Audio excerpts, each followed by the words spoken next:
Good evening, short story writers. This is a third part of my writing career, and what it is that qualifies me to do this year-long exploration of ideas for short stories and how to write them. So yesterday we looked at the fact that the internet started making the playing field. When they say level the playing, it changed the playing field completely. The game was still writing stories, but all of a sudden the gatekeepers, the people who had the power to say yes or no, found themselves. It wasn't the only method of getting things published. So if we go back to the dance metaphor yesterday, there were now several dances where people could go and they would find that people were more than willing to read their stuff and recognize that it was worth at least making available to other people. And there was kind of a bit of a, I don't know, wheel going full circle, strange irony. At first people were suspicious of the internet, then they discovered that there were quick bits of fiction that they could read during their coffee breaks, and they started to embrace it, particularly back in the old days when the internet was relatively new. Employers actually encouraged their employees to spend some of their spare time using the internet because that would make them a bit more tech savvy, a bit more at home with technology, and they wouldn't be frightened off by it, and they would learn how to surf and find answers to questions online pertaining to their own job. So the online publishing world began to take off, and there were more and more and more sites that you could submit to, and some of them, like Glimmer Train, which I don't know if it's still around, but that was one of many honored sites where you could either pay, I don't know, it seemed a lot of money to me, but they would say a small fee, and somebody would professionally look at it and then give you a critique and or publish it. But I think 3 times a year there was an open month where anybody could submit anything. They were a literary magazine, so if you wrote in a genre such as science fiction or horror, they weren't really so open to that, although they would consider it. But if you consider it, but they were much more open to the yellow wallpaper type of a story. But all of a sudden, these places were open. It wasn't only the likes of the New Yorker.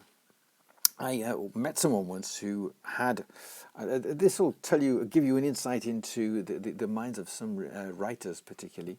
She had written a piece which she read to me, and she had submitted it to the New Yorker, and that's one heck of a magazine.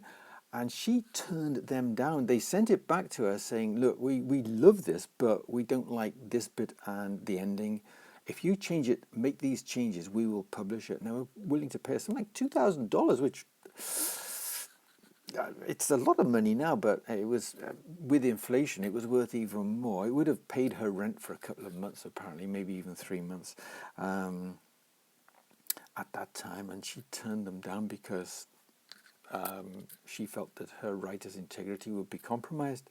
And so but suddenly, instead of just there being the New Yorker and all the magazines that you could find on the newsstand, let's say a maximum of 25 to 50, there were loads and loads and loads and loads and loads of places. So somebody like me could send submissions. And the whole thing about simultaneous submissions, a lot of these sites didn't care.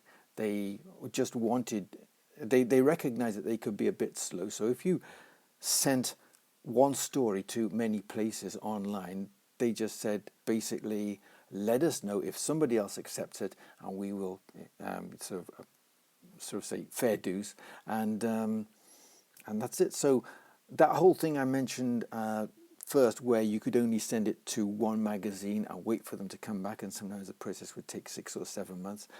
This was pared down to maybe 4 weeks maximum, and that in itself was a major improvement. So the internet revolutionized that kind of thing. It revolutionized the reader experience because the reader wanted smaller chunks. But having gotten an appetite for reading, a lot of people who probably would never have really bought a book started buying books, but online from Amazon. And there was a knock-on effect because brick and mortar bookstores started to go bankrupt, and there are only a few chains left now, and they cater mainly with the more blockbustery sort of novels and non-fiction pieces, the ones like 7 Habits of Highly Effective,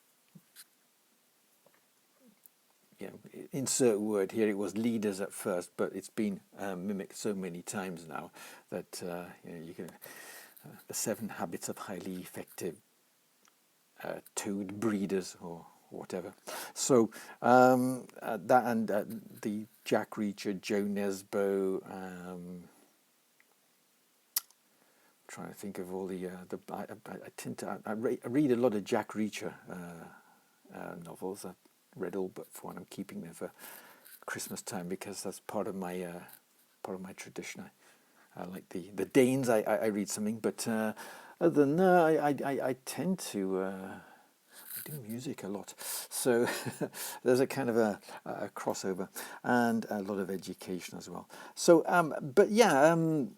The internet changed things, and it certainly changed things from my point of view, because now I started getting acceptances, and over the years I managed to get 8 pieces published in return for either a t-shirt or a check, which I never cashed.